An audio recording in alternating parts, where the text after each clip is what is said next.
Faith, hope, life, love. Those are the 4 words Melissa Marottoli Hogan lived by. Melissa was only 26 years old when she was diagnosed with stage 4 lung cancer, and after 5 years she lost her battle. But her memory lives on through the Melissa Marottoli Hogan Foundation. Joining me now are Lindsay Marottoli Greenberg, Kristen Marottoli Peck, and Andrea Viscuso. Ladies, thank you so much for being here. Lindsay, why don't we start with you? How serious of a problem is lung cancer?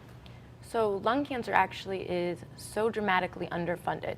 American Cancer Society just actually came out with a new statistic. It is the #1 leading cause in cancer death in women, followed by breast cancer. And I also have a statistic here, 430 people each day die from lung cancer. Correct. It actually causes combined melanoma, prostate, breast cancer, liver cancer. Lung cancer causes more cancer than those combined.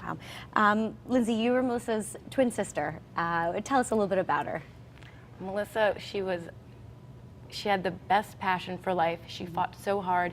She always had a smile. She had the will to live, and she wanted her word and her passion for life to be spread throughout everyone. Kristen, you're also her sister. Talk to me a little bit about the treatment and what had happened. Well, as anyone who has exposure to cancer can relate, as soon as they hear, I think particularly with Melissa being as young as she was, that she had cancer, we wound up hearing, we kind of got bombarded with information about different clinics to try, different teas to try, different places to go. So it was almost this maze of possible cures and promises, and so we really did the best that we could, going to the major cancer institutes in America. And then Melissa and Lindsay especially, researched some places overseas to try to cull through that massive list of alternative therapies.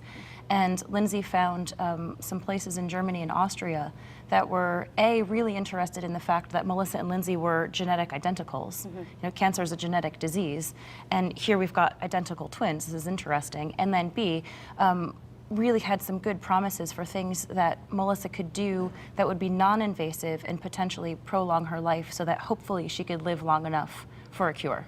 And it's just not available in the United States yet? It's starting to be, which is part of what our foundation is all about, is trying to fund these types of different therapies so that people are not only having options of chemotherapy, they have options of what's called immunotherapy, which is where your own body learns how to fight your cancer. Like, we can actually have your immune system fight the disease, as opposed to what cancer usually does is it arrests your immune system's ability to fight it, and this lifts that brake. I see. So, and I just want to ask, Andrea, how did the foundation get started? How did you all come together?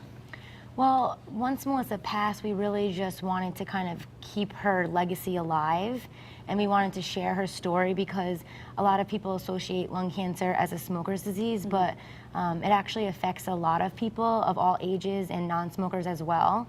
So we kind of just wanted to come together and help other families who are affected by this disease and really raise money to help lung cancer research. Sure, and I know that's what you guys are doing. Your mission here is trying to raise some funds, and there are some upcoming events that you're holding, inviting people to come out to. right?